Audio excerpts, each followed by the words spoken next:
special guest, Naomi. Yay! Give her a warm round of applause. If you guys don't know what Drawventure is, it's a once-a-month art marathon. For those who have been here since day one, you're super awesome. Thank you so much. Drawventure Live is kind of like a Saturday morning cartoons, or like a nice way to jumpstart their art marathon with amazing inspiration from special guests each month. So yeah, this month, Naomi Romero, correct? Yes. Yeah, so she is currently working with Bright Group as a children's illustrator. She is a full-time freelancer, and she also travels around and does cons. Like this woman's on a mission. She does so many amazing things. She's a role model. So tell us a little bit about yourself, Naomi. I know you're from Columbus, Ohio, right? Yes. Mm-hmm. And so what else do you do? Because I know you do a lot, and I know I didn't cover it all. Right now, I do work primarily on freelance. I get like a lot of fun little gigs. Like a lot of them, obviously, when you work on freelance, you sign things like non-disclosure agreement, so you can't say, oh, I'm working on this, because it's like a contract. But yeah, mainly I do freelance, and I do cons, which are a ton of fun because you get to like travel around and get to see new cities. Like before freelance, it was more in the lines of I'm just going to a place on vacation. And now it's like, okay, now I went to Michigan and New York and Boston and hopefully other places next year. And next year I'll be in a state close to California. I forgot which one. Was it Rose City Comic Con? That one. And it's fun. Mainly right now, my gig is drawing very cute animals and everything in between. Yeah, so you do an excellent job drawing the cutest animals. Like, I absolutely love them. They're just breathtaking. Like, and then the best part that they all have like happy motivation, like quotes next to a lot of them. Those are so special. How did you get into that? Actually, curiosity question. Was it for yourself? Or? Yeah, actually, for the motivational, one day I was kind of feeling just down. And I'm like, okay, well, the good way to make me feel better is draw cute animals and have a cute thing next to it. So I just put something like, don't give up, look ahead, have a great day, and with just cute animals. And then I decided to post them online and sell them as prints too. Yeah. And it's really nice seeing people buy them. Like, oh, I'm going to get this for my friend, or I'm going to put this in my office. And like those kind of comments are always like the best for me, because I like to know that my art is making people happy and making me happy too. Well, it totally made me happy, because for the longest time before I actually met you, I actually had one of your particular pieces. I think it was the Unicat. And it was my wallpaper on my iPhone for like a year. And this was like way before I met you, and then meeting you in person. It's like, wait, I've been staring at your art for the longest time. And now I have your adorable uni sticker on my convention tour box. So I bring a little piece of your happiness everywhere. So thank you for, making it public, all the sweet and happy things that you do. Oh, thank you. Yeah. So for those who are just joining in right now, I'm Tori, and our lovely guest, Naomi. We both do conventions, and we actually met at Heroes Con earlier this year. Surprisingly, to kind of tangent off that other story, we both checked in at the same time. I was lost, and she was a lovely lady and guided me the way home. Yeah, so thank you in advance, or thank you for that. Yeah. So no secret projects we can talk about, right? About freelancing? There's like basics, like for example, there's a new movie called Blazing Samurais coming out in 2017. And that was actually Steph Labyrinth is one of the main characters. Asked her, do you know anybody else who would want to work on the project? So she said, oh, you should check out Naomi. So I was at a con, and I got that email, and I was kind of like, the project is super cool. They have a ton of cool people going to be on it. Like, I forgot who's going to be on it, but a lot of good A-list people. And I was able to do some character design. And I'm very excited because it's something right up my alley, and it's such a cute movie, and it's very funny, and I think people would really enjoy it. Because also the character designs in there are just like the bomb period, and it looks so pretty. Dude, I can't wait to see your work for it. Like, your work's truly amazing, and to see it come to life, that's gonna be rocking. I can't wait. So, by the way, that is Blazing. A Blazing Samurai. Yeah. Every time I want to keep saying Blazing Saddles, I'm like, no, it's not. No, the funny thing is that Blazing Samurai is based off of Blazing Saddles. Oh shucks. So the ideas, so it's like that's what the director wanted it to. It's pretty much like their take on Blazing Saddles, but Blazing Samurai with cats and dogs. That's pretty fair. That's fair. Yeah. It's awesome. Congratulations. Like, that is huge. That is amazing. How do you juggle you know, amazing opportunities like working for Blazing Samurai along with, you know, doing your own art and doing convention tours? Like, any tricks or tips, especially for me and all the awesome people watching us? A good thing to do is with conventions, where the good thing with me when it comes, well, I've done them so much that I end up buying a very good printer.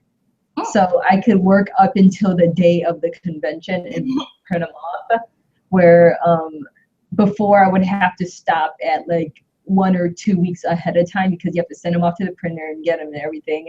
But it's not, if you know how to pace, like, okay, I'm going to finish a print every 2 days, and you have maybe 2 months ahead of time, then you should be plenty of time. But the good thing with cons is if you're working on something, or if you send your portfolio to get accepted, you should have stuff already you want to make prints, period.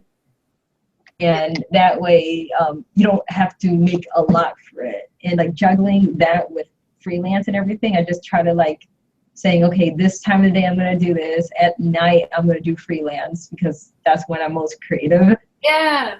And that's really awesome that like you acknowledge that and you're embracing that your most creative time is at night. Yes. Yeah. Like sometimes it's like 2 a.m. after, like, but when I was working, I would draw after work. Yeah. If I wasn't exhausted. And a lot of my weird pieces came after work. Oh man, yeah. Before we started the show, Naomi and I were talking about how we dream we could wake up at like 5 or 6 and like do all our work before 12, but that's the ideal world, and the reality is work better at night, and totally embrace that. Awesome. For sure. So to go up with freelancing, was freelancing something that you saw yourself doing when you left college? You went to school, right? CCAD? Actually, you didn't go to school. Oh, you didn't? I love to hear, because how you're so talented. So how did you get started in art then? Like, I didn't know that. Oh, yay. Basically, you know, I follow the whole same old spiel, like, oh, I've been drawing all my life and stuff. But when I turned 21, I saw a bunch of my friends go to cool schools like Cal Arts, and I'm like, oh, this is how they got better. They did life drawing and they did studies from movies. And I'm like, you know what? I kind of want to do that. So I started, you know, I looked at children's books. I'm like, this is what I want to do with children's books. And, you know, animation and stuff. I really want to do children's books. So what I started doing, just start talking to people like, hey, what do you think of my work? Do you have any, you know, any guidelines for me? And I end up, you know, from there kind of snowballed, because someone like, oh, well, you should look at Naomi's work, or look at this. And from there, I got like little gigs that turned into bigger gigs. And then finally I sent my thing to Bright, and they're like, oh, we love your work. And they end up accepting me, which is great. So if I could go to art school, I could, but I could never afford it. It is incredibly expensive, but wow, that is truly inspirational. Like, you were determined, you saw something you wanted, and you went out for it. Like, you didn't just fantasize like, oh, I would like to be an artist. Like, you actually took the time and broke down what people that you found, like, hey, I like that, like the lifestyle drawing and like the research. That's really, really hard to do. And man, you come a long way, and like, that totally makes my day, because I feel like a lot more people need to hear those kind of stories. Oh yeah. yeah, if somehow people can't get into like the art school of their dreams or can't afford it, it's not the end of the road. Yes. Because there's plenty of, like, even getting, like, I heard that some people who are interning at Pixar just has like a little associates of arts degree at a college and they let them in. Or you don't even need a degree, period. But degrees help because you get the studying. But if you can't afford it or you can't go, then you could still get there. Yeah. Which is good. So it's not like we're a doctor, you have to get a degree or they won't let you operate. Yes. Or art's different. I think ultimately having like putting in the effort and the hard work of refining your skill set is the most important thing. School or no school, like that's something we have to focus on. Man, I love it. So when did that happen? When you were 21, right? Yeah. When you realized like, hey, this is what I want to do. So how long do you think it took for all of this to come to terms of where you are now? Like, what would you define like the successful turn in your career? Let's see. One of the successful things is when I started talking to a storyboarder at the show called Bob's Burgers. Yeah. He ended up liking my work, so he tried to get me. So he works for the little studio called Floating Pear, and from there he gave me little work like, hey, help me do character design for this, cartoon pitch, or help me do this little thing on the side for me, and that was a way to build up my portfolio or my resume. That's so cool. And he showed me, hey, you want to talk to Disney? You want to do this? So I talked to Disney and everything, and I was not developed then, but they gave me like nice tips and everything. But hey, that takes a lot of courage, and you went out and you showed them like your portfolio, and that's amazing. Oh my god, I never knew this about you. This totally is making me like follow me more. Absolutely. So now that you're freelancing full time and you're doing comic conventions, what about for yourself? Like, I know before. I actually don't really know. So you do the motivational artwork for yourself. Like, what else do you do for yourself other than freelance work? A lot of times I love doing, my favorite thing, period, is drawing dogs, drawing animals. So like, I'm like, okay, I feel like drawing a husky today, or today I feel like drawing Godzilla, or sometimes I want to draw horror. But I also, a little project I'm working on is a little comic strip, which is, a lot of people like making comics where there are big arcs, they have storylines. But my idea was just making one-page panels or just the antics of owning a dog. Yes. Dogs are crazy. I have 2 dogs. Are they? And them? I'm sorry, what was that? I see one. So the other. Yeah, she's one here, and the other one was she didn't want to be in the room anymore, so she left. Oh, you were not blessed. Aw. Yeah. Oh man. So I'm assuming were you always drawing animals? Or is this like something that you realize like, oh my god, I love dogs, and like you're embracing the love? The funny thing, yeah, I did always draw animals, because me growing up, people are like, do you want to see my baby? And I'm like, oh, well, I kind of want to see your dog. Even just growing up, just as a kid, my parents knew this. I was just more gravitated to play with animals and like animal movies. And I never had Barbie dolls. I just had stuffed animals.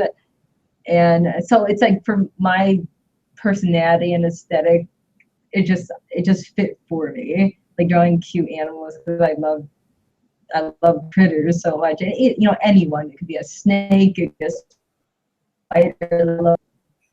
It truly does show that you love animals, because it shows through your work how much care and love that you give each of your creations. I wish I could draw animals like you do, but I truly enjoy just like, oh, that makes my day. And actually, backstepping, you mentioned you also had a lot of plushes of animals growing up. Yep. So recently you just finished Indiegogo, right? Yes. Of your first mass-produced plushie of corgis. Yes. Congratulations. That's a lot of work. How's that going for you right now? I'm sorry, what was that? How is the whole process going for you right now? I know you have product samples and they're looking marvelous. Thank you. Like right now it's in production now. So right now I have to like eagerly and impatiently wait for them to, make all the dolls and show them to me and send them off to me. And from there, when I get 1,000 corgis in my apartment, I have to start sending 500 individual orders from the Indiegogo, and luckily I have friends to help me out, so thank goodness. Thankfully, yeah, I'm so glad you do. One of my biggest regrets, well, not really regret, of doing a Kickstarter is I did it all by myself. If you ever do a Kickstarter, Indiegogo, ever, make sure you have a crew to help, because that stuff is hard. And I can't, that's going to be awesome. Just like a room of 1,000 corgis. That would be like heaven. You have to just make from it, because when I opened the first prototype, she wanted to just eat it because she thought it was for her, and I'm like, no. Oh, I'm sorry. What was like the biggest challenge of doing an Indiegogo? And how did you feel about Indiegogo and Kickstarter? You can do the first question first. The biggest challenge was figuring out the cost, and then figuring out how to get people to like it. Like from there, I, making it and everything was, the fun part for me. Like the hard part was making the description and getting all the stuff so people like, okay, what is the risks and challenges? What is all the money getting into? What is, why should I care about your plush? It's so awkward to do those details. Gosh, yeah, it's like, can I just say buy this plush? But I can't do that. Yeah, it's like buy it because you love corgis. Like for me, I chose Indiegogo. I mean, it was just like a personal thing, because with Kickstarter, they kind of encourage you to like do pledge rewards. Like if you donate $5, you get a postcard or something. Yeah. And but at the moment, I didn't want to deal with buying more stuff and making the Kickstarter more expensive. So I said, okay, I'm gonna go to Indiegogo, and what I'm gonna do is have every tier you just order the plush. So it's like a pre-order, and everybody pay their own shipping. And I remember everybody telling me that's not gonna work. People like rewards, everybody hates paying shipping. And I said to myself, okay, I'm gonna make it 60 days. And if nobody likes it, I'll go on Kickstarter. And within 21 hours, I was overfunded. So I was like, so that was fun. And I was like surprised, because I was just watching the numbers go up, and I'm like, and I think my plush was the first one, period, that got funded that quick without having rewards. And I noticed other people are adopting this kind of system now for their plushies, because if you could avoid getting awards, that'd be great. But if you don't, I took advantage of everybody loves corgis, so people are going to get it. But rewards are also very, very good too, because sometimes people want to pledge but they can't afford to get the actual item. So they say, okay, I want to help you out, and it's also nice that I get a keychain or something. Yeah. I like cities like that. I love Kickstarter rewards myself, but at the moment I couldn't afford it. But if I could, I would have done it, because I would love to make things like stickers and keychains. That's totally. Well, I know you make the cutest stickers. Thank you. I haven't seen yet. I'm madly in love with Naomi stickers, and recently she's been doing holographic glitter stickers, sparkle stickers. Yep. Holy cow, those things are cute. If you haven't yet, are they on your store yet or no? Yes. Ryan, yes. I probably will open up my shop again tonight, because I closed it down in October because everything got Comic-Con. But I am finally done with cons. I have one more in the end of this month as BA Comic-Con, and after that I'm done. And the next one's not until the end of January, so I'm like, I can breathe. Yes, yeah. I don't have a con scheduled till next, I think March, but I'm embracing the next 2 months of doing me work, not constantly running around. Man, already in January, that's a hustle. I know a lot of us are watching, a lot of the people who are watching this right now are interested in con life and, what's it like, and awesome tips. What was the top thing, what would be your top tip for con life? In terms of being in the artist alley? Top tip, if you're just starting, sign up, get a portfolio and everything, and if they accept you, then post on their forum or on Twitter or anywhere that people could get good access. Hey, does anybody want to share this table with me? And for the 9 times out of 10, people will be happy to. And it's a good idea to share it with somebody who knows what they're doing. And sometimes they'll say, okay, I'll let you borrow my display and everything. So from there, you're with a veteran, so you know what you're doing, and they'll give you, because I did that for my first one and it helped so much. And after that, I started doing them on my own. Yeah, now that you mention it, I kind of did a similar thing. I did it my first con. I shared a table with Jenny Fo, and she was doing cons for a while. And really doing with someone else gives you someone like it's like, hey, you're in it together, and you're learning 10 times more than you would by yourself. That's excellent advice to actually do your first con sharing with a veteran rather than sharing with someone who's in the same boat, where they're both really new. So it's a good idea not to share with, like, I mean, it's okay to share. If you can't do anything, you have to share with somebody who's new, that's fine. Normally they're like more than happy to help and give you advice, like, oh, you should maybe start talking to people, or maybe start, don't be on your Nintendo DS or something. And that's another thing too, it kind of just try to look busy, but don't look like you're doing something like, oh, I'm so bored, I'm going to be on my Nintendo. Yeah. Drop the Nintendo right now. You're there. Yeah, I mean, not there to play video. Yeah, I mean, it's okay, like I said, once in a while to, but if it's dead, play your Nintendo. But for the most part, a good thing to do is like just draw. And if every passerby, and if they look at you for more than like 1 or 2 seconds, say hi. Like for me, if they just glance and walk quickly, then I don't want to bother them. That awkward stage. I'm like, did I scare you? I'm so sorry. Because I feel bad, because sometimes when I'm walking a con, I just do a quick, skim. Yeah. And everybody wants to say hi, and I'm like, I'm looking around, I'm sorry. And it's awkward. And so awkward. Yeah, so it's a good idea to see if somebody looks, stop, and then say, hi, how are you? It's a good idea.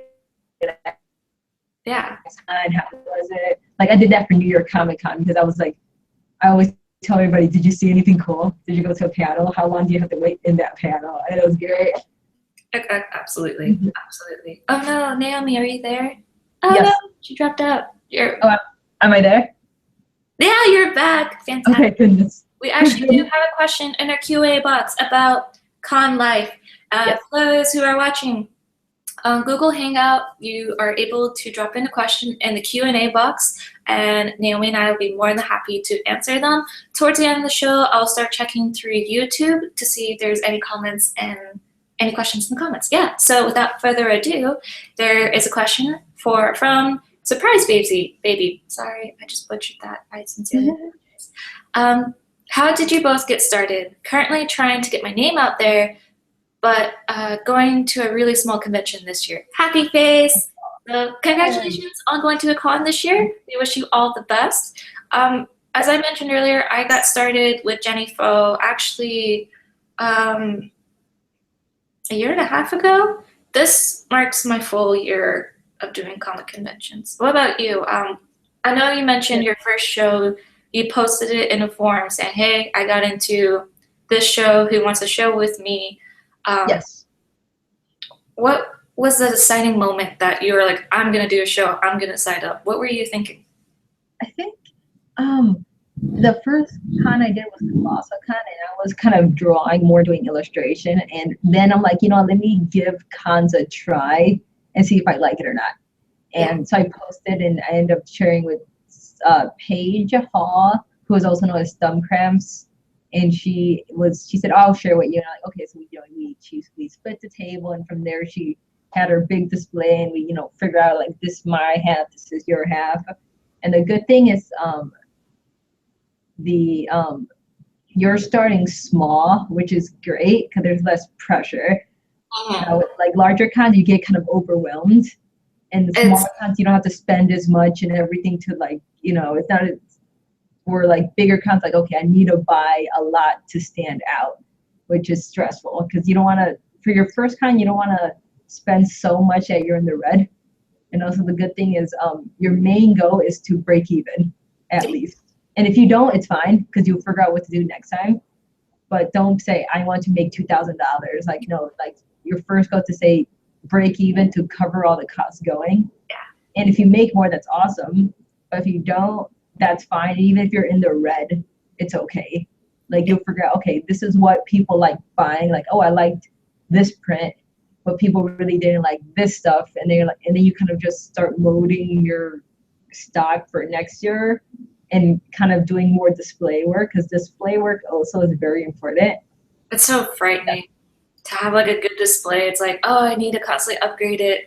I'm constantly, like every con, I always update it. Yeah, which is cool. Like, I definitely agree with Naomi, where your first con, you don't want to set yourself up for failure. I think you want to make 2,000. I think it's a great goal.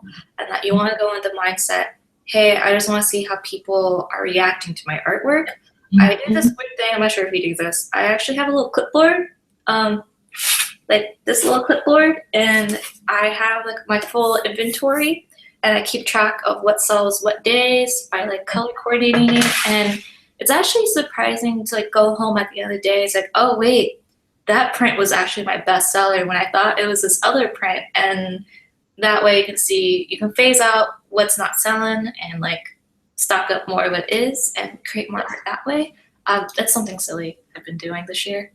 That's great. Like for me, I started doing cons so much that I have this roller thingy. It's kind of like a file, and there's hanging files, so I can just open it up.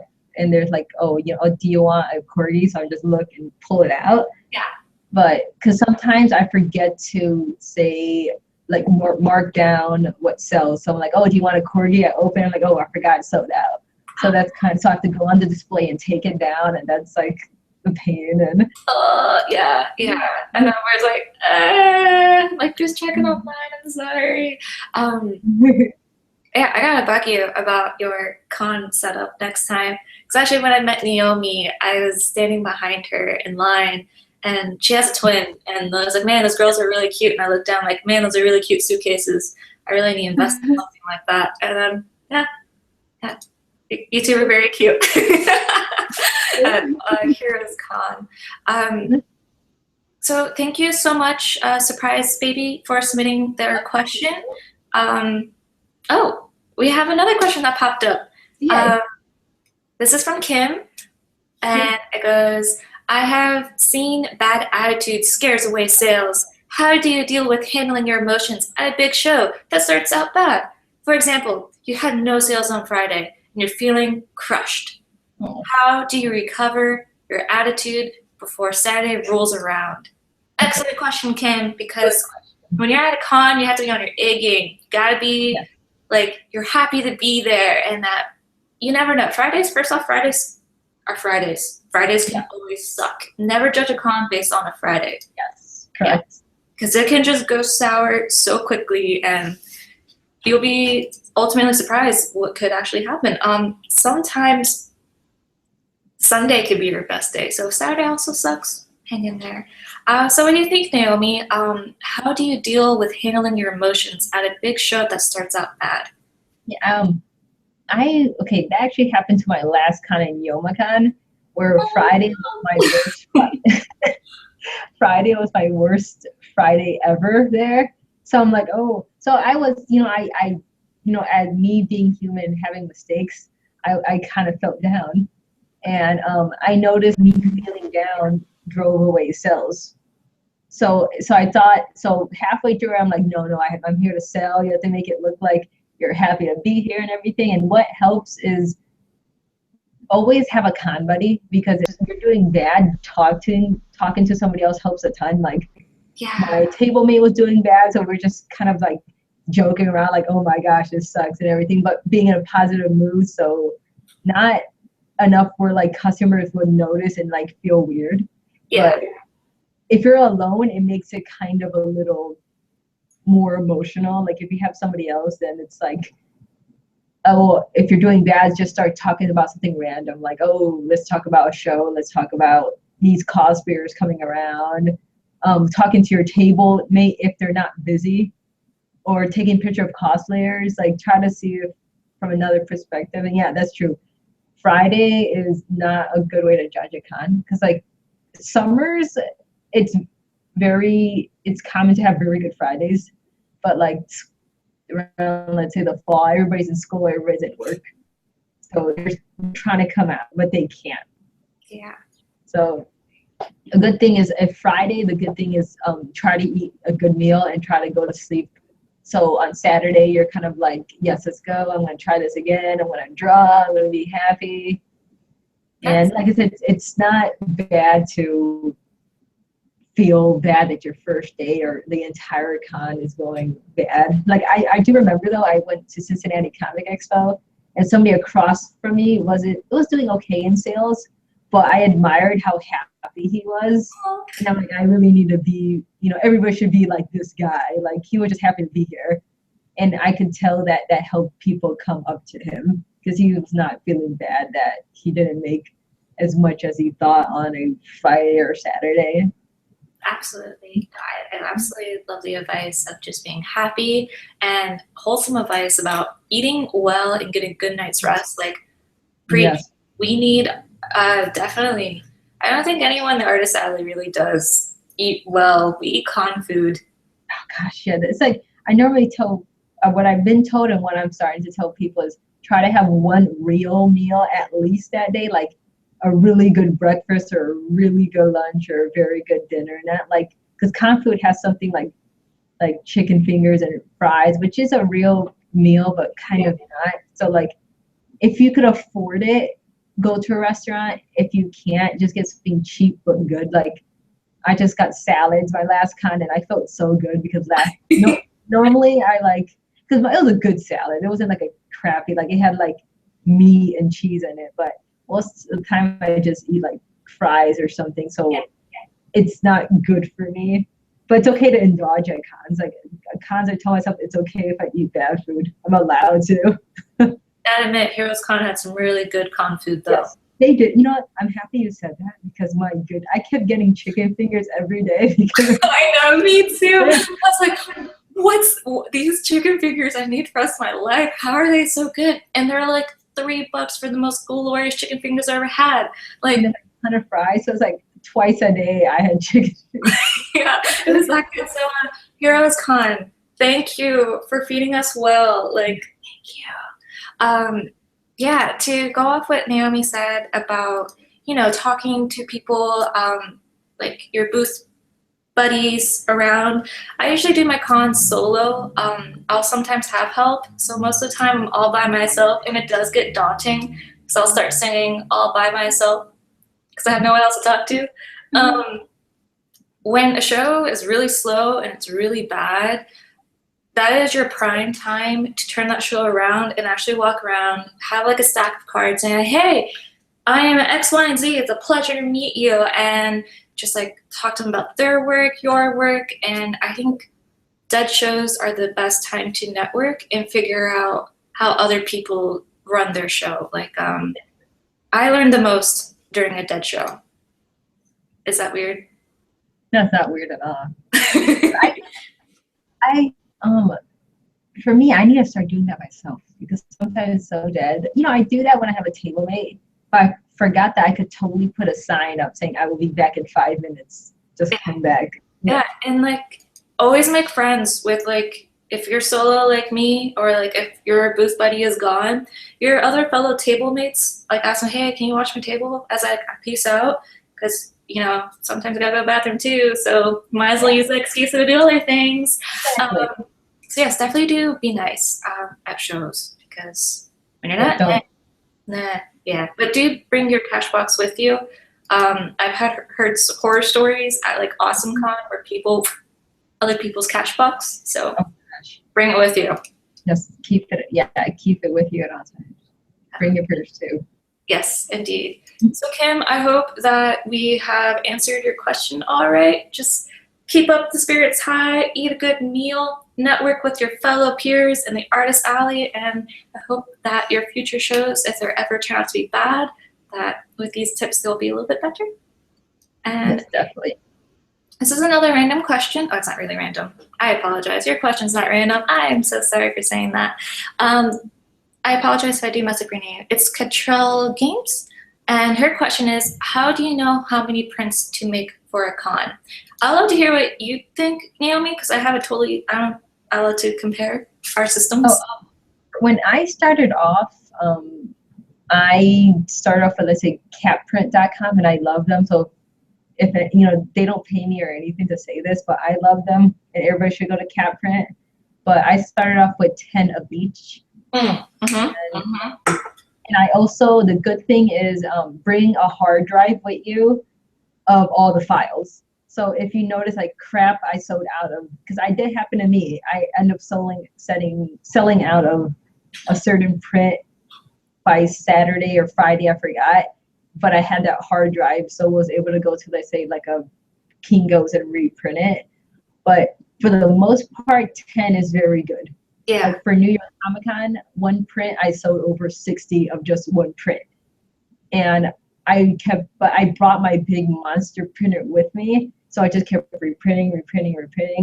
But generally speaking, what I hear with everybody is they say 10 of each. If you have some you think that won't sell well, then try maybe 5. Or if you're positive, let's say if you have a print and it's so popular online and you have a good following, then you could say, you know what, I feel confident that I could bring 15 to 20. Yeah. But especially that stuff that's popular at the time. So, but yeah, the general, the golden rule is 10. Yeah, like wow, you just totally like described my entire system. I completely agree with Naomi.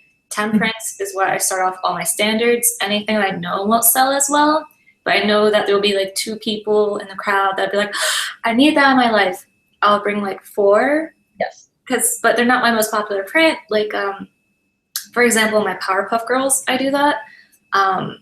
Along with like Bravest Warriors. I just do that because I love them, and when someone else lights up and they're like, oh my gosh, and like that's an awesome bonding moment. So I keep a little stash of those, and I agree with Naomi that do bring a hard drive. Yes. Do bring a thumb drive, anything, just do it. And for my most popular prints, 20 to 40, you never know. And yeah, you learn over time what is your hot seller, and do the checklist so that way you can estimate next time. Yeah. Thank you so much for the question. Man, talking about cons is really making me miss con life. I just went to one last week and I'm like, all right, I'm ready for they're always fun. I love going to cons so much. Absolutely. It's too much fun. So let's see. I was just double checking for comments. For those who are just joining in right now, you're more than welcome to drop a question in our Q&A box on Google Hangout. Towards the end of the show, I will double check on YouTube in the comments section for any questions. And we do have a special treat for you today. Naomi has been super generous in doing a giveaway of her ultimate corgi prize pack. Would you like to share a little bit about that? Yeah. Have them here. So basically, my main thing obviously is selling corgis. That's like my main gig. That's me. So I have a few little products that I carry at cons. So I thought, since this was such a fun thing, I have 4 things. So like the first thing, I'll just start like smallest to large, is like this cute little sticker, which is like a little corgi. Oh, space. It shimmers. And so we have a memo pad, which these are fun because they're so practical. Good. And we have a wallet. Oh my lordy. So right now I put my business cards in them, but you could put anything like cards or even cam, but they're like nice in quality and they won't rip or anything. And obviously the little corgi. Him. Oh, he's amazing. Little butt. Oh my lordy. He's a good size. He has floppy ears and they actually stand up without problem. Oh my lordy. That's amazing. Beautiful designs. I love it. You're just so talented and like creative. Oh man, I don't know how you do it all between like freelancing and con life, producing all these amazing products. Like, holy cow, you're like an art machine. So yes, we will be giving away this amazing gift from Naomi at the end of the show. We will later on announce a keyword, code word. We'll figure that one out later. But yeah, so stay tuned till the end, so that way you can be the lucky one to win this amazing prize. So I can be jealous of you because I am already jealous of the winner. Jelly. So yeah, all right. So let's move on from the con life and into Naomi. So Naomi, where do you see yourself in like 5 years? Like, do you wish to continue doing cons? Like, what is your ultimate 5-year goal? In 5 years, I think for the most part is realistic to say that. Definitely, for sure, I want a house. I want a house where I could get chickens. I want a house big enough where I could get a third dog. But basically, a house where I have a little studio, and I really do like freelancing. So I would like to continue freelancing and maybe more down the line work for a studio. But if in 5 years I'm still freelancing, then I'll be totally okay. It's fun. I like choosing what I work on and people trusting me with, hey, do you think you could do this? I'm like, sure. And I do like doing cons. I think if I have more freelance, I would do less of them. Just pretty much condense it down to my favorite, let's say top 7 or something, in New York Comic Con being one of them. Yeah, that's such a good show. Because I'm doing a lot of cons right now because they're a great source of income and they're so much fun that I like going out and meeting, because I have so much prints, I have so much stickers and everything from cons, and it's always fun to just meet new artists that I would never otherwise meet. Yeah. So, and it's a good way for me to like go into new friends. Yeah. Especially like if you go to the local ones, it's good to know, like, oh, we're in the same area, let's hang out, let's draw. Absolutely. Yeah, it's a really good dream, like a 5-year goal. And I do agree with you on the whole freelancing, but doing your best 7 cons, because I just love meeting people at shows. We do have a fun question. I totally apologize for tangenting. This is from Vanessa Nelson, and the question is, do you ever get disappointed with your art or writer's block? And do you have any advice for it? Usually I hear that you just have to power through, but sometimes that's very hard. By the way, this is my first time watching, and it's you're sweet. Thank you for joining us. You're enjoying it. Yeah.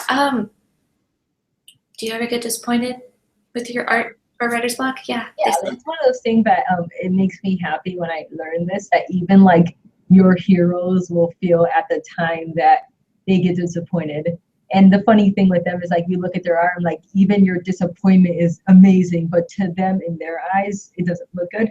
So that it happens to me, that happens to everybody. And for me, when that happens, I watch a movie, I eat, I take a walk with my pups, and it's okay to stop art for like that day or anything. And good thing, what helped me a lot is sometimes drawing what you're used to. Let's say I like drawing corgis. If I'm a writer's block or drawing block, sometimes it helps your brain doing stuff that you're used to. Let's say, for the most part, I don't get disappointed when I draw a corgi, let's just say. And so it helps your brain, like, oh, I'm doing something I know. I'm doing something that's not gonna like fry my brain. Let's do this. And keep doing that, and then like, okay, well, what if I do a different dog? Or what if I do a wild dog? What if I do a wild cat? And then just work your way up. Yeah. So don't feel as though, a lot of times when people say like, oh, people tell me like, oh, just draw like random shapes and turn it into something. Like sometimes that helps me because it forces your brain like, oh, well, that didn't take any effort at all, but I made something kind of cool. Yeah. And sometimes too, like studying from artists you like help a lot. Like, okay, like I'm having trouble drawing a tree on my own. Well, how do other artists draw a tree? That's great. And then from there you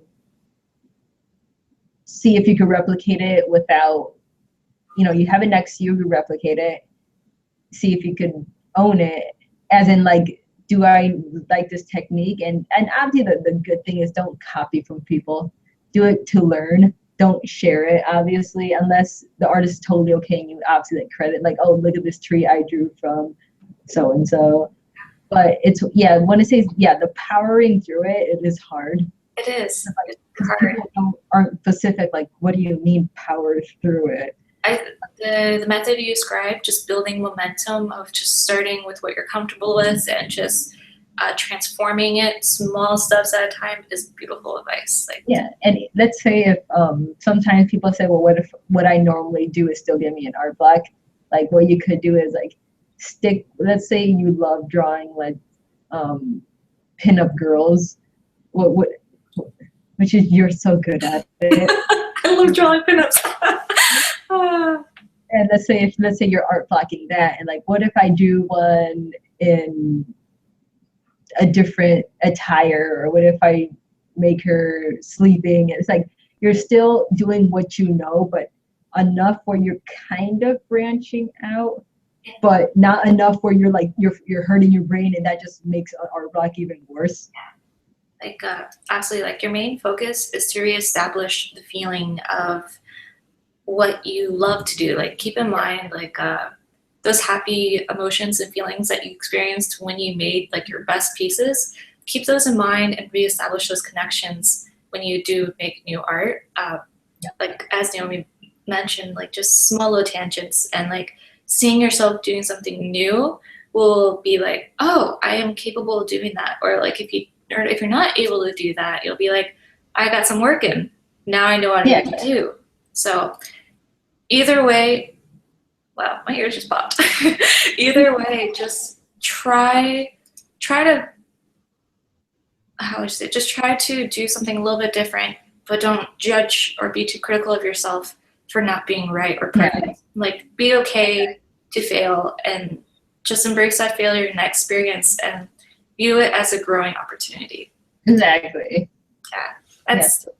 Yeah. Because a lot of people want to approach art blocks, okay, try to do something new, try to do this, and that works for a lot of people, but some people it doesn't. So don't feel bad if, like, okay, I draw foxes, keep doing foxes, but maybe like, okay, what if I make a mad fox when I normally make happy ones? Like, you're still in your comfort zone, but enough to push you out of that art block. Yeah, I'm ready to draw now. Sweet. Thank you, Naomi, for your input, and thank you, Vanessa, for for asking such a great question. So it's something that we do need to talk about, and it's something that it's great to see how other people do it. Yeah, pretty good. Sweet. Yeah, they're never fun. Coming up, I'm sorry. Art blocks are never fun, but they're not. They're gruesome. Like, don't beat yourself up too much about it. Like, yeah, the brain is weird. The end is near. Like, there'll be like, things will soon change. Yes. Just gotta be persistent, and you gotta put the effort in, but also like know your energy levels, and your like, don't push yourself to like exhaustion and just like tears. Just, you got this. Yeah. So going off on like, art progression and, what blocks we have encountered. Let's end on a positive note. What was the biggest moment in your artistic career that made you like really proud? Like, what point in your art did you feel like, man, I love this? I guess the first point was doing my first gig with Bright, which it was like a little tiny little gig, but it was fun. Like, I got to do cute animals, and I got to work with like the director and everything, and so it was like a little tiny thing, but I loved it. And obviously doing character design work for Blazing Samurai, I'm like, oh my gosh, they trust me enough to come up with the look. Like, how? And then I'm thinking to myself, like, oh, they could have went to somebody with a degree, or they could have went somebody with 8 years of experience or something. But it's the fun thing with art is that if you have a certain specific look they want in art, somebody's going to notice you. So be unique and do what you like to do, and try to, yes, do what everybody else is doing, but don't forget you're a unique person. Yeah. I mean, yes. I mean, the good thing is, yes, it's a good idea to know the fundamentals and foundation, because it's like building a cake where like the frosting is very good, but if the cake is like okay, then it's kind of a weird cake. But the moment you, let's say, you know how to bake a cake, you could decorate however you want. Like, how is your unique from somebody else's cake? It's the same thing with art. So That sounds delicious. don't. Absolutely. Yeah, no, that's pretty amazing. It's wow, art styles. It's always overwhelming. So they just It's so much joy. man. On that note, sorry, I got distracted by a question that popped up. Man, you guys are really giving really good questions today in the Q&A box. So distracted by them. Where it just popped up. Do you ever like struggle a lot with your art that how would you say, like with your freelance art? As in, like, with like time, or like figuring out what to do, or time. Some freelance, like, they say, okay, can you get it done within a week? And you're like, sure. And the thing is that if you're afraid, don't be afraid to ask them, is it okay if I have an extra few days and everything? And because for the most part, directors don't mind, but because they normally will ask, is this okay? So don't be afraid to say, is it fine if I have so and so? And a lot of time when I make, for every one of my projects, if you make something, you're gonna revise it a lot, because your vision is not exactly the director's vision. So don't get so attached to something, because I had that where I'm so attached to a certain look, and they're like, oh, that's not what we want, and I'm like, dang. And yeah, really good advice. Yeah. And sometimes you're art blocking, like, crap, I can't draw today, and then the good thing is you walk or do something you used to do, and then you come back to it.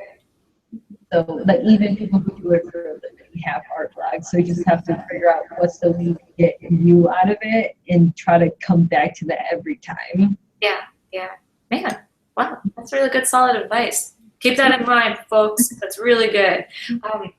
I know you mentioned that you take a lot of walks and that you take a lot of time away from your art. Do you have any other hobbies other than like taking walks, exercising, your adorable pups? Like, what do you do for fun that you find very valuable? Besides playing with my dog, I really like watching movies, like watching documentaries. And this sounds really weird with my aesthetic and my cute things, but my favorite genre is like horror. and I like That explains the alien corgi. Yes. I was curious about that. That story behind that one was awesome. Yeah, no, I think movies are fun. I love movies. I've been definitely getting into using movies as a break, because before I'll be like, no, I'm too guilty to watch movies, I must continue working, and I find them like super valuable in terms of like turning off my brain, so like my brain's not overthinking itself into freaking out. So I'm gonna one day watch that sushi documentary. Oh my god, that sounds awesome. Yeah, I can't wait. We do have 2 other questions by Ruby. Do you have any tips for getting over shyness at cons? Ooh. That's, the good thing is that I started off super shy at cons. And so like the good thing is, like, I keep saying this, but if you're doing content, you notice you're shy, always have somebody with you who has a lot of good energy. Not enough to like drown you out, but they're helping you. Like, if you're not talking to people, they'll say, oh, maybe you should start saying hi to people. You should start saying this and this. And like I said, I started off where my first con compared to my last con, I'm way better. And cons aren't just for people who are super like extrovert and like talkative, because I'm not very talkative myself. So a good tip for overcoming it, besides that, talk to them about things you like. Let's say if you go to AnimeCon, oh, cosplayers, like that's what I do is if I see a cosplayer walk by of something I like, then I'm like, so I call them over, and for me I just yell because I'm weird, and I call them over and you talk to them, and from there you kind of get energy from them because they are happy that you like their costume and you're happy you like their costume and like the series, and when they leave you kind of suddenly have a new energy and you're happy and everything. So for me that helps me. And it's also good to like talk to your neighbors and, you know, share stories and jokes and everything. And the most thing is being in a good mood helps a ton with shyness. Yeah. Because you're naturally, you want to talk to people a little more. And that's a good thing with cons because it's surrounded by nerds.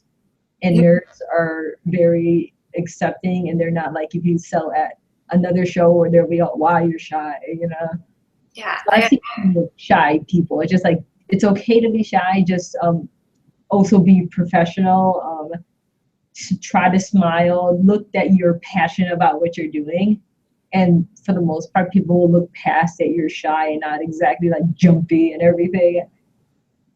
Yeah, like just how would you say, what Naomi was mentioning by like, you know, surrounding yourself with like good energy, like feeding off like their bounciness.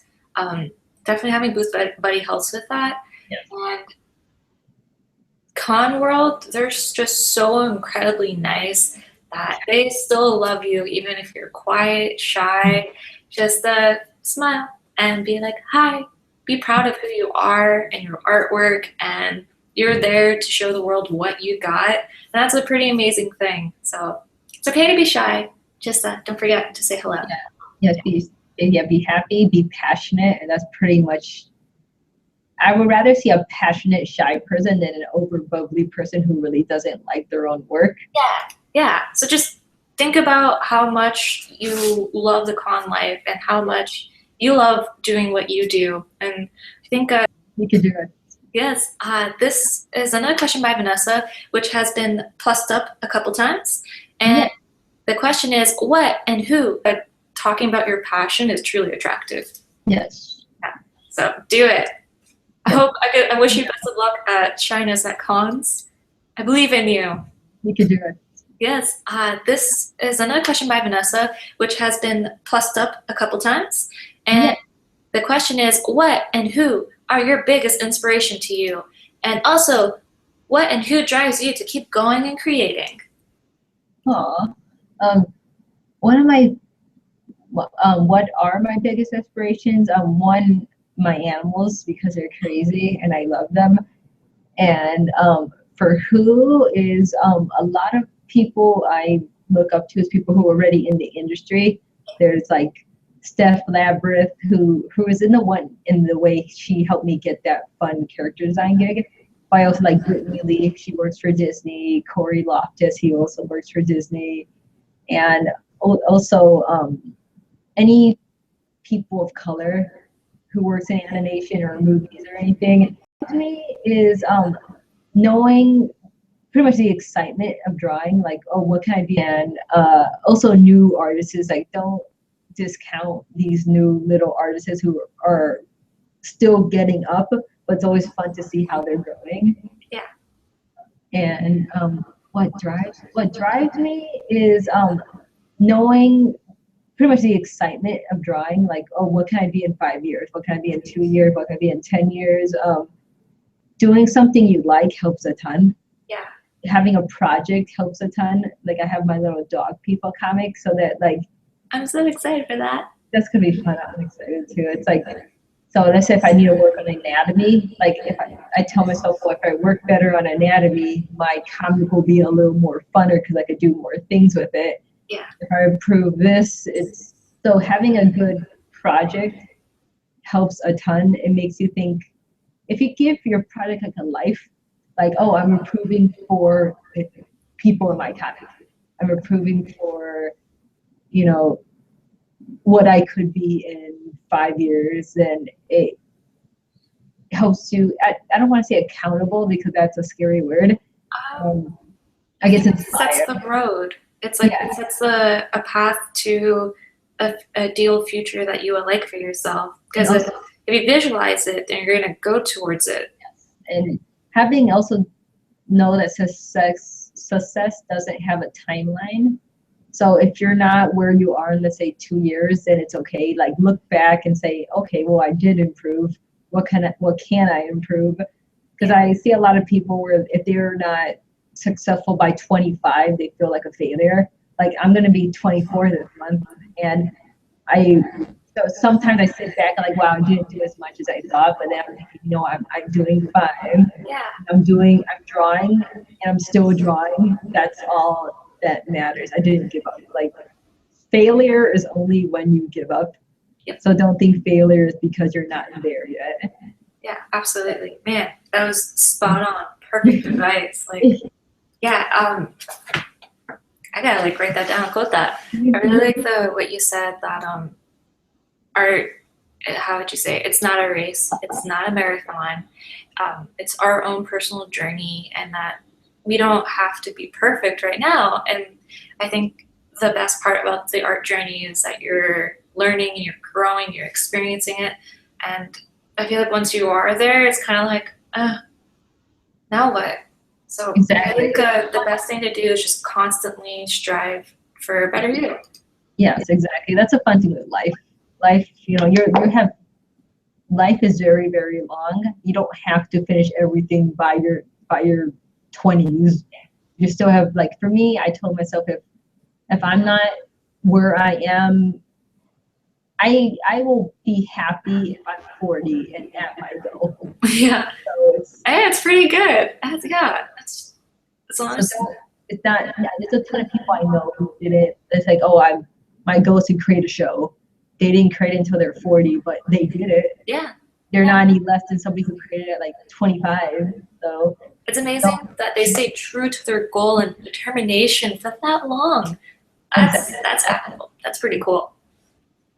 Oh, yeah, excellent question. Yeah, let's see did we finish that question by Vanessa, and what and who drives you to keep going and creating? Yeah, pets, right? Pets, furry creatures. They're lovable. I wish to be both of them curled up on a bed. They look so happy. Thank you, Vanessa, for the question. You have super amazing questions. Thank you. And we have another one by Surprise Baby, which has been upped. And the question is, when you two first started out on social media, did you ever feel like no one liked what you created? Like the followers would never come? I'm gonna be honest. I miss the day when I was a nobody. Because I could post whatever I want, and like, it was awesome. I was happy to get like a couple likes, and that interaction with people is beautiful. What about you? Did you ever feel like no one liked what you created, or? I started off, and I remember I felt so cool that I only got like 20 likes. And Yeah. I'm like, oh my gosh, I am so, yeah. And so don't, like, a lot of times I think it's kind of like a Tumblr thing where people like, oh, if I don't get 1,000 likes or something, then it's not, like, the good thing is, this is what I like a lot, is I follow 2 people, or at least like 5 on Tumblr, and they're already in the industry. They're working for either DreamWorks or Disney, and their stuff mainly barely has like 5 likes per picture. But I'm thinking to myself, hey, they're doing what they like. They're already successful. Why does it matter, or why does it matter that they have 5,000 likes? Exactly. Likes does not determine the success or quality of a post. Like, ultimately, it's about how you perceive it and if you love it, and have fun with it. Like, if you have like 10 followers, love those 10 followers to the end of the world. Like, be there. Yeah. Like, I think it's a lot better to have a small amount of people who you love rather than a huge amount of people who just don't care about you. Exactly.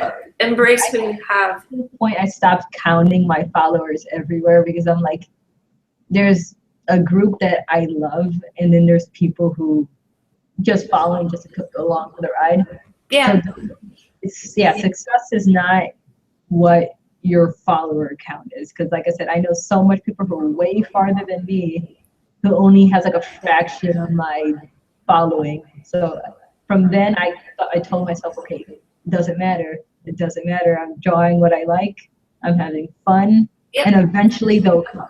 Yeah, they do. Just be passionate, because like we said earlier, how shyness in the artist alley, being passionate about your art is truly attractive, and I think that's the best way of getting followers, is staying true to yourself and your journey. Yes. Yeah. Yeah. Thank you again, Surprise Baby, for the excellent question. And whoa, this one has been super upped, and this one is by, hey Jessica, how are you, cutie? Long time no see. I hope you're doing well. Jessica has asked us, how many social media platforms do you use, and which ones do you recommend? And how hard are they to juggle along with email, artwork, and con scheduling? Ooh, I would love to hear what you have to say about this one. What do I have? I have Instagram, Twitter, Instagram, Twitter, Tumblr, Facebook, and some other ones that are like tiny that I really don't pay attention to. But I mean, there's obviously, but the huge ones I pay attention to is like Twitter, Instagram, and Tumblr, and then Facebook too. It's like, the good thing is that with these things you could copy and paste, copy and paste, copy and paste. So don't feel bad that you're just one and then you're like, okay, I don't want to write the description again. I don't want to give each one a unique. I mean, sometimes with Twitter you have to because it's tiny. Yeah, that's time consuming for sure. Yeah, the one I recommend. I mean, obviously Tumblr is one of the easiest ones. I love Instagram. I mean, I love Twitter a lot because you could follow success and it's easy. And Instagram is super fun. I like Instagram. It's so visual. I love it. It's addicting. Yeah, nobody judges me for like posting pictures of my dog with art and everything, or even all the other ones are totally okay. Come again? It's totally okay to post what you like on music, like a random picture of me or my room, you know. It gives it more of a story. Oops, I'm sorry if you guys hear that. There's like a motorcycle brigade outside. But yeah, it's totally okay to copy and paste, because there are a lot of like people who are like one platform exclusive. Like, I feel a lot of people who follow me on Facebook do not follow me on Instagram, and like those two just do not mingle. And actually, how I found you was through Tumblr, and I didn't know about your other accounts, so it is worth posting on all of them. That share button is helpful. Yes. Her second part of the question was, how hard are they to juggle along with email, artwork, and con scheduling? When I have like, okay, for example, in March, I have 4 cons in a row. If this other one accepts me, I have 5. And so what I try to do is, if you're having like a super heavy con schedule, it's a good idea to like maybe have all your art done ahead of time for these cons. So don't say each con I'm gonna bring something new, because for a day you're gonna be like dead. You want to relax. And for email, sometimes what you could do is put an automatic, hey, I'm at a con, I'll get back to you on Monday. Like they have like a system where you could put automatic replies. And you do it but with con, yeah, it's a pain in the butt doing cons back to back to back to back to back. Because I'm assuming you're only home for like 3 days a week then. Yes. And how do you schedule in making art?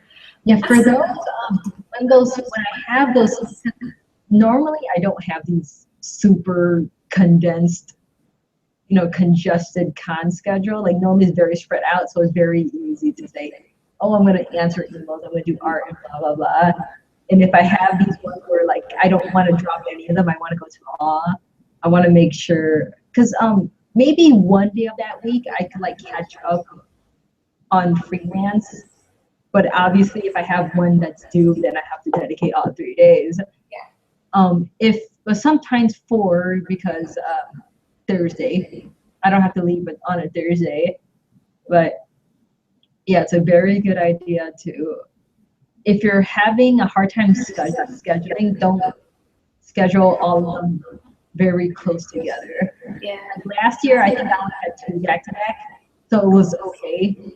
But on March, I have everything together, and that's going to be an adventure. Yeah. I Someone please go deliver her a care package at each show. She needs it. Prep her something with good food, good meals. Say Deliver hi. to her, please, for me. My question for you actually is, do you ever feel that the back-to-back traveling, the scheduling, the emails, the social media management, do you ever feel that it kind of takes away from your art creativity? Like, do you feel like it's a challenge to get back on the boat? Because I definitely do feel that. Yeah, I do too. Because sometimes some cons you're like, this is why for me personally I like going to comic convention, because afterwards if you're talking to people you feel like so inspired and you're ready to go home to draw. Like for me, but by Monday you're like passing out. Yeah. You're like done. So I try my best not to schedule one back to back, but sometimes it's necessary. So I try to do one where like, okay, I'll make sure not to do too much freelance this time. I'll make sure not to do this. And it's hard. It's not recommended, but I'm going to do it. So I think from the gist of it, avoid it, back-to-back cons, because Today is okay. I did too, and it was fun. Like I was like, oh, I just came back from a con to the other one, but I've never done more than 2, so this is 4. this can be scary. I really wish you all the best. Thank you. We're gonna send really good vibes your way. Thank you. The one day after like you'll take a break, I always sabotage myself every con, thinking like, yeah, I'm gonna get right back on the boat, and I'm gonna draw the day I get back, and then like the day I get back, I'm like, I'm a zombie, and I'm like, I messed up my schedule, and then like scribbling and like, I will fix this. I learned my lesson. Plan that you're gonna veg for like a good bit, because cons are exhausting. You're talking, you're moving, and Yes. it's Some people can do it, but I'm only like I'm like a year and a half at it, and that's still not enough experience. And I've done like 16 cons this year, and that's still not enough. yeah, it's hard. So like, don't feel super guilty. Like we're only human. We can't do it all. We can't constantly have everything juggled. It's just, don't beat yourself up. Exactly. Yeah, and I think it's the best way, because I think once you start beating yourself up, you're just gonna sabotage yourself from moving forward. Yeah, so thank you, Jessica, for that question. If you ever want to drop any more questions, feel free to jump on Google Hangout and slide one in there. We'll be more than happy to answer them. So yeah, con life. So let's go on a fun question, because a lot of that stuff has been like sad and like yikes. What is like your favorite thing about the art world and the art community? Favorite thing is that literally everybody is crazy how unique people are.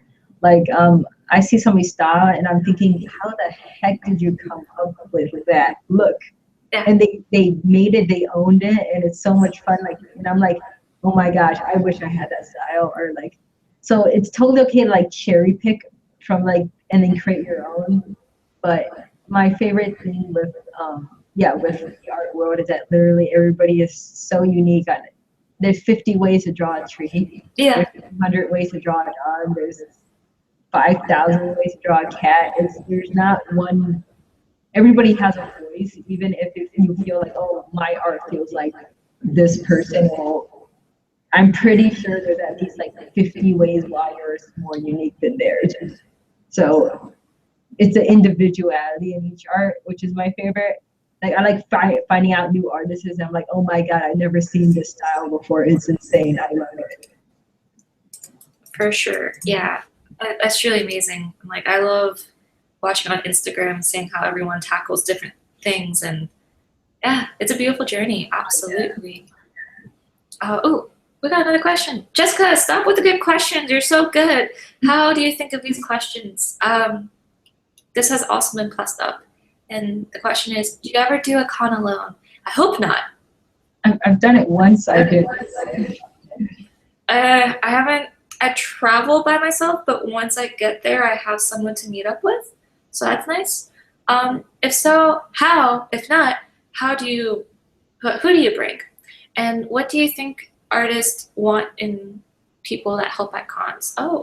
So this is gonna be an ad for anyone next year. So far for me, I usually fly to cons. I sold my car this year because I live downtown and there's no point in me having a car when it'll cost me like a couple thousand just to have it parked.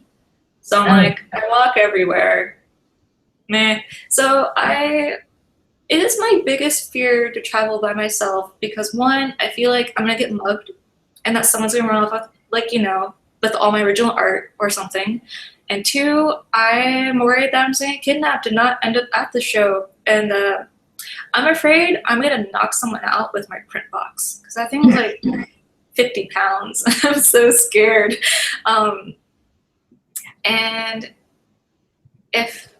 who do you bring? What do you think an artist want in people that help at cons? I want someone who I can go to dinner with and like talk about all the cool things that happened at the show.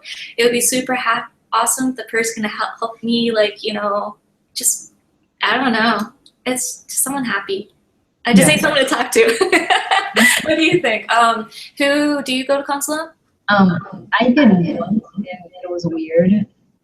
I mean, some people could do it and do it very well. For me, which I'm kind of an introvert, I kind of need somebody there. So if I'm having a bad day, then it's like, well, I'm happy now. So normally I bring my twin sister because we're on the same wavelength. So she knows exactly how to sell for me. She knows if I'm out, it's for me, I have the convenience. I just bring my sister. But if you don't, find somebody that at least if they can't be at the table with you, they're constantly asking, hey, do you need a break? Do you need food? Do you need this? Do you want me to check an artist out for you? So somebody, because New York Comic Con, I had my friend named Amy. She constantly sent me texts like, hey, do you want food? Do you want this? So it's have somebody who's there, if they're not at your table having fun, but they also know that their main priority is there to help you. Yeah.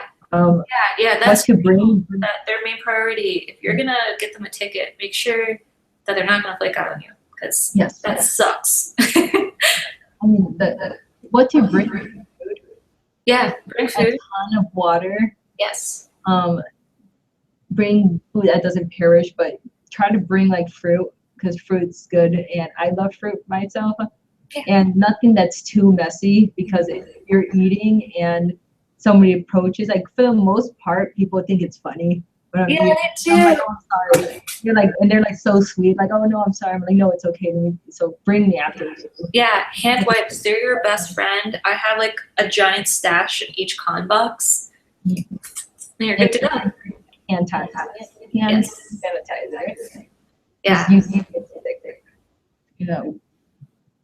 It's something I failed to do, and now I started doing because sometimes I would come home like super sick, and that would just like ruin my week, and now I can't get work done. So take care of yourself. Yeah. Hand sanitizer, your best friend. I think I got con crud like half a dozen times this year. I was like, hi, hand sanitizer. To go back to Jessica's question, what do you think the artists want and people that help at all cons? Definitely do agree with Naomi that having someone that can say, hey, do you want me to go pick this up from XYZ artist? Or like, are you doing okay? Do you need water? Do you need food? Someone who is like totally like knows your art and can talk about it when you're not there is totally ideal. They don't have to be attached to the table. But generally, someone who's trustworthy. I personally love having cosplayers with me because they're in costume, they're super cheerful, and I'm like, cool. And they're like a nice way for more people to come to the table. So, yeah, cosplayers are great. Jessica, hint, Planet Comic Con. Would you like to be my booth buddy? I'm just proposing. Yeah, I just proposed to you. Sorry. I'm taking your lady. We do have a quick question, which is from Peppermint Cat. And it's like, I'm going for an art scholarship next year because art is something I'm passionate about. High five for embracing your passion. Do you have any tips? Ooh. I gotta say, definitely check out their criteria, what they're looking for. I don't think I ever really got an art scholarship. Have you? I mean, I got a really nice one for community, but I can't attend because I can't afford it. But it really depends on the school. Like if you're going to, let's say, SCAD, they want something that's like your best work, you know, show all your backgrounds and everything. If you're trying to Cal Arts, do just foundation, just life drawing, and then some fun things like character design. So first figure out what the scholarship wants. I mean, it's a good idea that, good, make sure your foundation is good. Make sure, your life drawing is fine, and put forth very unique work. Like this is how I would tell this story. This is how my narrative, that's another thing. Narrative is very good. So let's say if you wanted to be a storyboard artist, then make good storyboards. If you want to go in illustration, make an illustration that reads very well, like, from the lighting and the angling and the color, I could read that this is a sad piece. And so, that way you're like, oh, this person knows what they're doing. We want them at our school. Let's help them get at our school. Here's some money. Yeah. And a presentation is key. Yes. Because I do cringe if I were to see something like not properly aligned on a page. I'll drop in a book in the description. It's No Plastic Sleeves. It's a great book to help out with page layouts and font choices and all that good stuff. So you gotta have something to highlight and showcase your beautiful work. Yes, I know. I need to drop a link too. Is there's storyboard artist and character designer at Disney now. They're called Grizza Norm, and Grizz, her full name is Griselda. She had like a really good tutorial on how she makes her portfolios, like how the layout is, exactly what, like, it was something along like character design, prop, storyboard, back to character design, and a very attractive looking portfolio. And I forgot exactly how it is, but I need to drop that too, because it was really interesting the way she did it. I'm like, oh, this was aesthetically pleasing, just the way everything is put on these pieces of paper. Oh, yeah. Like in the folder. That's super awesome. Hey, I just want to drop in a quick apology. Hey, everyone, I'm just really sorry that I didn't realize that the comments were disabled on YouTube. I didn't know that. That was the first time it happened. So I want to say I'm sorry, and that we'll figure out a way for the giveaway. And I believe the comments on Google Hangout is currently working. So I just want to say heads up, I'm sorry. I'm sorry for interrupting. I just noticed that. Oh no. Yeah, there's hiccups. Like I never made anything that didn't have a hiccup. Like I would. Hiccups are the beautiful things of having any project. Because then you're like, wow, I conquered that hiccup. Yeah. So we're almost at time here. Okay. And I definitely want to squeeze in one more question. Okay. Thank you, Peppermint Cat, for your question. And let's see.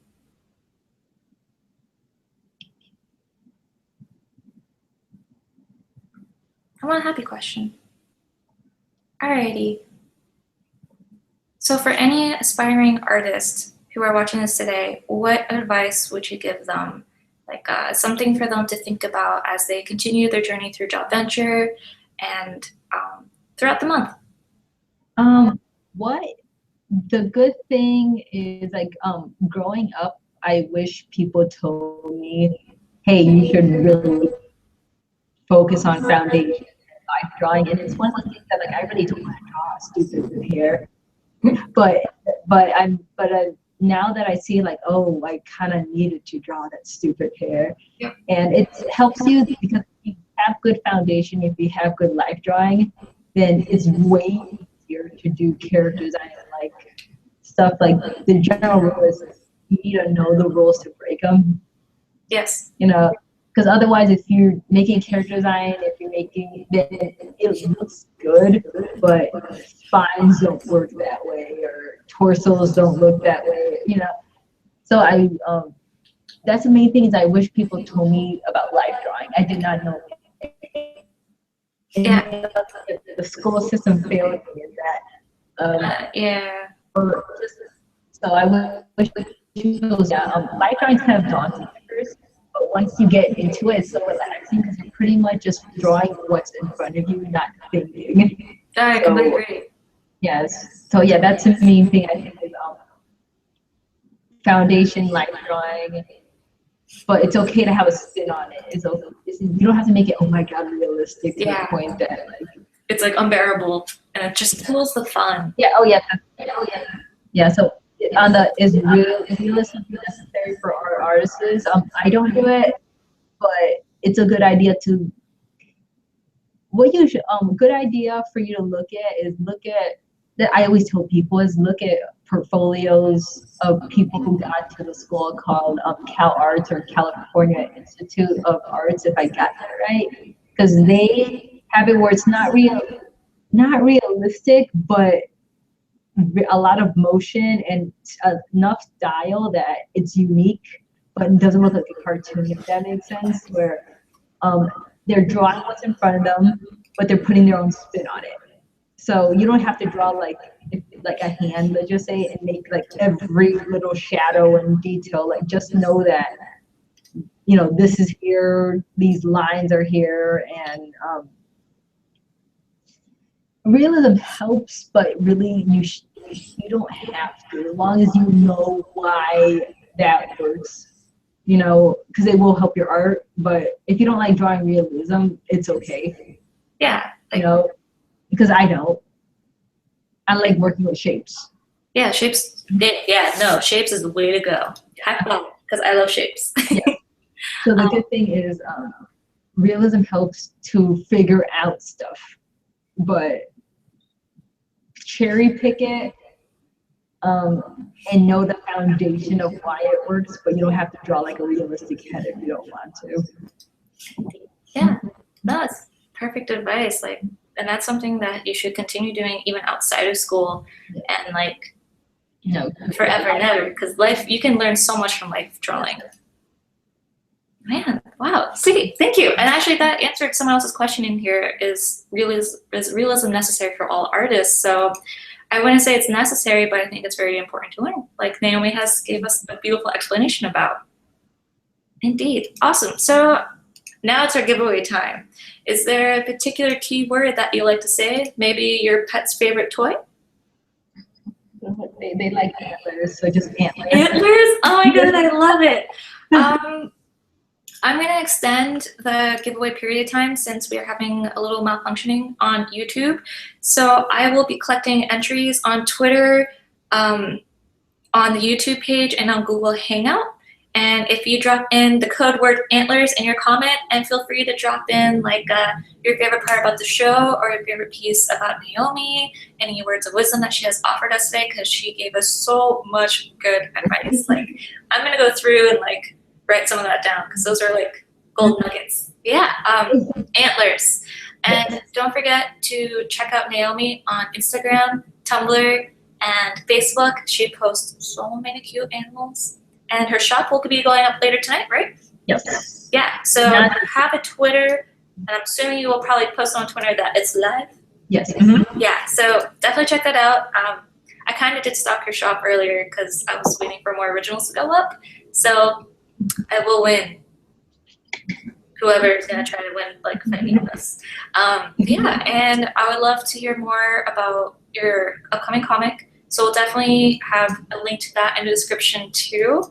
And I would is there anything else you'd like to add before we say au revoir? Let's see. Oh, well, Vanessa asked a question here, so that's a good way for me to end it off. Yeah. Thank you, Vanessa, for your excellent question. And our last question of the evening or morning. Man, my day's messed up. How did your career in art start, and also any advice for anyone starting out?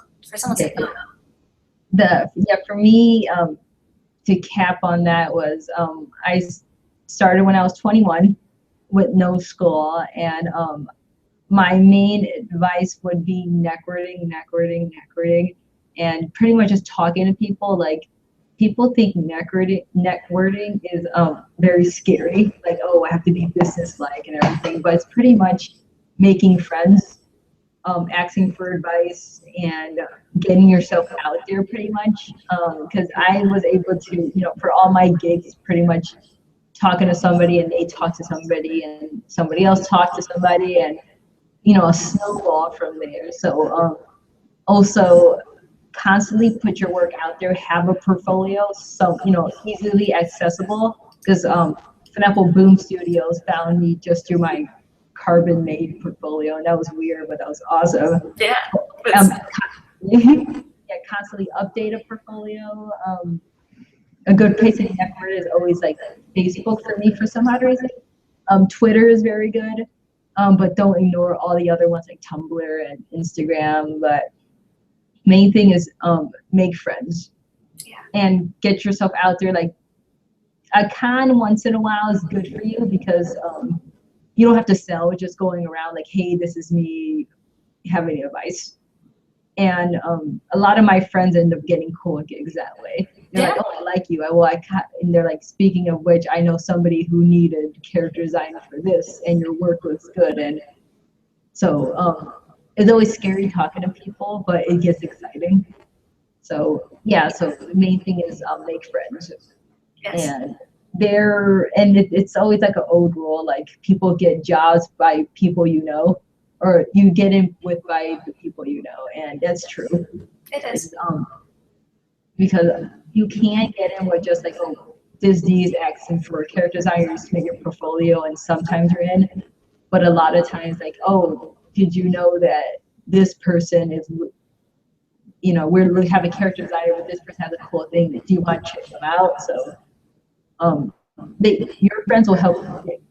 So if you're in school, talk to your classmates still, talk to your teachers still after, and they'll in the end help you out, and then you help them out and everything. So it's like a fun little. Yeah. Absolutely. Man, like you just nailed it right on the head. Like that was a beautiful response. I want to go kind of try to do that. I want to go around at a Comic-Con with my portfolio and see what other people think. I never thought to do that, but people do it to me all the time. But it seems like so much fun. Like it forces you to get out of your comfort zone, because that's how it works. Like, hey, this is me. What do you think? And a lot of times like, oh, this is awesome, and then ask for critique. Because a lot of times when people show me a portfolio, they kind of just want me to tell them how much I like it, and rarely they'll tell me like, so is there anything you think I should improve on? And that's what you want to hear. Like, good comments are good, but anybody can give you a good comment. Like, good advice, you're like, oh my gosh, yes, I didn't know that, thank you. Absolutely. And like if you were to present your portfolio to someone, please do state your intentions, because we don't know what we're looking at sometimes, and we're like, we don't know what you're trying to go for, like what your ultimate goal. Like you might give us a portfolio of portraiture, but you're saying I want to go for landscapes, and I'm like, I didn't know that. Yeah, so for the most part, if people giving me a portfolio, I always say something nice. Yeah. Because you don't want to be rude. So and I'm like, oh my gosh, I like this. But what if in the end they wanted you to give them advice where we don't know that, because sometimes you want to give advice, but they didn't want that, so they feel offended. I'm like, okay, I'm sorry. Oh, yeah. There's also a really cool convention or expo called CTNX. Yes. Did you go? No, I was here and I couldn't. I want to go so badly, but every time I want to go, I'm like, no one wants to go with me. Yeah, and like I keep saying it as like a way for me, like end of the year contour, as be like, this is my celebratory show for me to not exhibit at, but just absorb it. But basically at CTNX, you can get your portfolio reviewed by professionals in the industry, and even if you feel like you're not ready, you're never gonna feel like you're ready. Just go for it. Start before you are, and that show definitely check out. Yeah, I wasn't ready for any of my gigs, so yeah, it probably will never be ready. That's the fun thing with art. So don't think like, oh, I can't work. Well, you don't know. They think that you're doing just fine. Yep. Yeah, they don't know that you're not ready. You're gonna be surprising yourself after the fact, I was like, man, I didn't think I could do that. And you started out of, you know, not being prepared. But I think everything that comes up, all the other, how would you say, stuff that you do for yourself, like life observation, all the studies that you've done, prepare you for that moment. So have a little faith in yourself and start. Yeah. Oh, one last question. What is your name on social media? Sorry if I missed something, and for our last minute comment. That's okay. It is Yo Wolf, right? Or Naomi Romero is pretty much, you Google that, like Naomi Romero, let's say like Instagram, it automatically should show me. Like if you see a corgi icon, that's me. Because some of them I have Naomi Romero or Naomi Romero art or Yo Wolf, which is my one I had since I was 16. And I'm too lazy to change it, but just Googling my name for the most part will. And also NaomiRomero.com, because that's my Tumblr, and on my link bar it has every single one of my social medias on there. So there you go. I will most certainly drop all her social media links in the description, both in Google and in the YouTube description, so that way you guys can go find her. I'll definitely have to say thank you so much, Naomi, for sacrificing a gloomy day here in Nashville, your Saturday, to like bless us all with your words of wisdom and like your incredible journey from, you know, realizing your dream, making the actions that are scary to make that dream come to reality. Like that is truly amazing. Like you're a wonderful woman who has set out to conquer goals, and you have accomplished so much, and I have learned so much from you. And thank you so much for, you know, posting and sharing your work that is truly motivational and has, like, you know, before I even met you, has like totally touched my life. So keep on being the amazing person that you are, and definitely people give her a shout out, hello, give her a warm welcome, go give her some love, because she's amazing and truly awesome. So yeah, thank you, and I hope y'all have a lovely day. And about Drawventure, if you are participating in the art marathon today, definitely do post up your artwork, because I would love to see what you create via the hashtag Drawventure. And there is a new website, drawventure.com, if you're interested in more information. And the giveaway, don't forget, antlers. I'll be looking at Google Hangout, the YouTube, and Twitter for the keyword antlers and your comment about our show. So thank you so much, and until next time, we can't wait to see you then. Have fun and have a lovely Saturday. Bye.